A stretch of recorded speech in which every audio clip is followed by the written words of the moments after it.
Assalamualaikum warahmatullahi wabarakatuh. Halo, bertemu lagi dengan saya Pak Marjono dalam pelajaran Bahasa Indonesia. Adapun materi kita pada pagi hari ini adalah teks laporan hasil observasi atau kita singkat TLHO. Pengertian teks laporan hasil observasi. Teks laporan hasil observasi adalah teks yang berfungsi untuk memberikan informasi tentang suatu objek atau situasi setelah diadakan investigasi atau penelitian secara ilmiah. Beberapa hal yang berkaitan dengan teks laporan hasil observasi. 1. Teks laporan hasil observasi menghadirkan informasi tentang suatu hal secara apa adanya, lalu dikelompokkan dan dianalisis secara sistematis sehingga dapat menjelaskan suatu hal secara rinci dari sudut pandang keilmuan. 2. Teks laporan hasil observasi berisi hasil observasi dan dianalisis secara sistematis. 3. Teks laporan hasil observasi bisa berupa hasil riset secara mendalam tentang suatu benda, tumbuhan, hewan, konsep ekosistem tertentu. 4. Teks laporan hasil observasi biasanya berisi fakta-fakta yang bisa dibuktikan secara ilmiah. Amati pertanyaan-pertanyaan yang berkaitan dengan teks laporan hasil observasi berikut ini. 1. Apa saja kandungan nutrisi pada madu? 2. Apa itu teratai? 3. Di manakah habitat kura-kura? 4. Apa itu museum? Apa saja jenisnya, dan lain-lain. Tujuan teks laporan hasil observasi. 1. Untuk mengatasi suatu persoalan. 2. Untuk menemukan teknik atau cara terbaru. 3. Untuk mengambil keputusan yang lebih efektif. 4. Untuk melakukan pengawasan atau perbaikan. 5. Untuk mengetahui perkembangan suatu masalah. Fungsi teks laporan hasil observasi. 1. Melaporkan tanggung jawab sebuah tugas dan kegiatan pengamatan. 2. Sebagai sumber informasi terpercaya. 3. Menjelaskan dasar penyusunan kebijakan, keputusan atau pemecahan masalah dalam suatu pengamatan. Ciri-ciri teks laporan hasil observasi. 1. Teks laporan hasil observasi membahas ilmu tentang suatu objek atau konsep. 2. Objek yang dibahas bersifat umum, sehingga menjelaskan ciri umum yang termasuk kategori atau kelompok itu. Contoh judul yang bersifat umum: pantai, museum, demokrasi, dan lain-lain. 3. Bertujuan menjelaskan dari sudut pandang ilmu. 4. Objek atau hal dibahas secara sistematis, diperinci bagian-bagian dengan objektif. 5. Memperinci objek atau hal dari sudut ilmu, meliputi definisi, klasifikasi, jabaran ciri objek. Berikut ini merupakan contoh judul teks laporan hasil observasi. Judul pada teks laporan hasil observasi bersifat umum. Contohnya, hutan bakau, pisang raja, manggis, kelapa hibrida.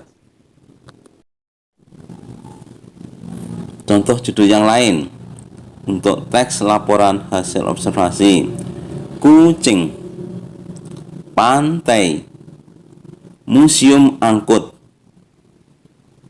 kumis kucing.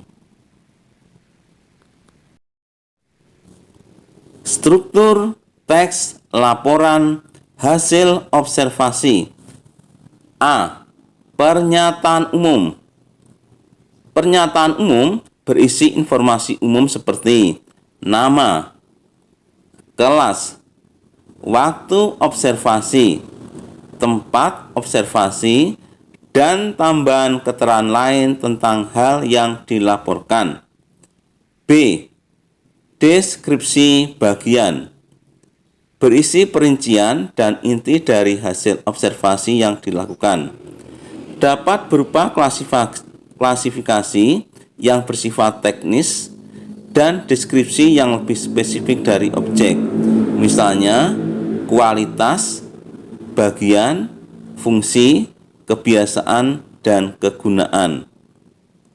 Pada umumnya, deskripsi bagian nanti terbagi menjadi beberapa. Jadi, di dalam teks laporan hasil observasi ada beberapa deskripsi bagian. C. Simpulan. Berisi ringkasan umum dari hal yang dilaporkan. Nah, sekarang kita lihat beberapa contoh teks laporan hasil observasi. Judulnya pantai. Sekarang kita lihat bagian struktur yang pertama adalah definisi umum atau gambaran umum yang berisi informasi secara umum. Perhatikan paragraf berikut. Pantai adalah batas antara daratan dengan laut. Batas ini merupakan zona laut sampai dengan kedalaman 200 meter. Jadi, sifat-sifat pantai sama dengan daratan. Menurut bentuknya, ada 4 macam pantai, yaitu pantai landai, pantai curam, pantai bertebing, dan pantai karang.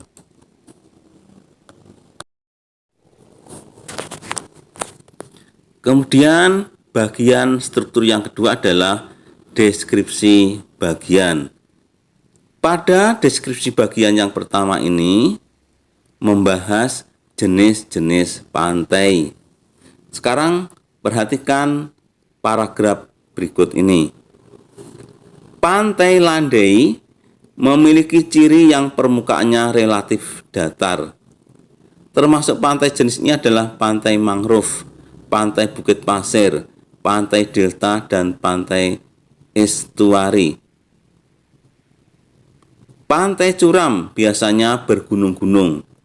Karena pertakan yang memanjang sejajar pantai dan terkikis ombak yang besar, terjadilah tebing-tebing curam dan laut dalam. Contohnya pantai di selatan Pulau Jawa dan barat Pulau Sumatera. Sementara pantai bertebing adalah pantai yang curam di muka tebing karena adanya pegunungan melintang tegak lurus terhadap pantai. Di pantai ini sering dijumpai laut yang dangkal.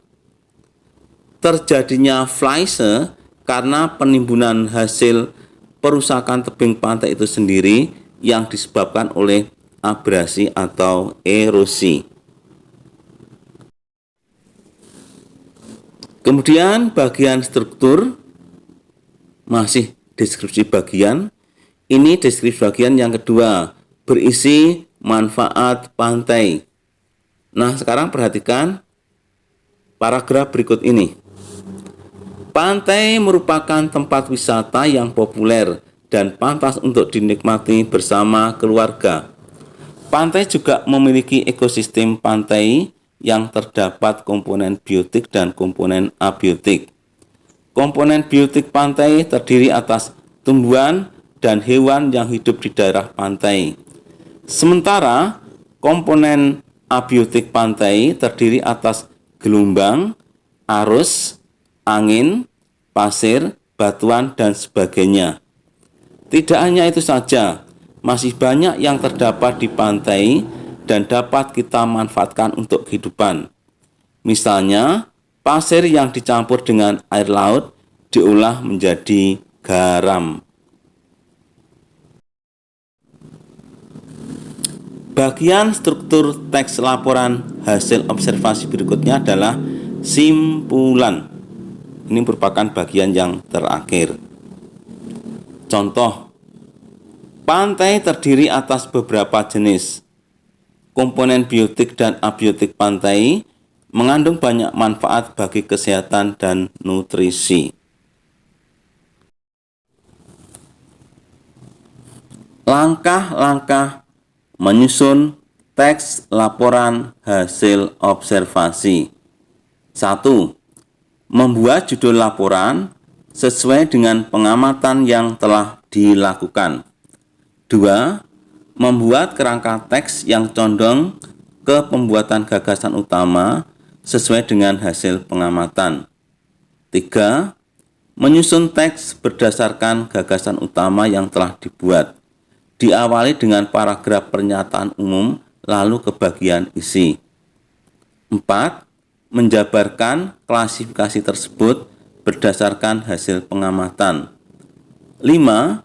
Meneliti kembali hasil penulisan teks.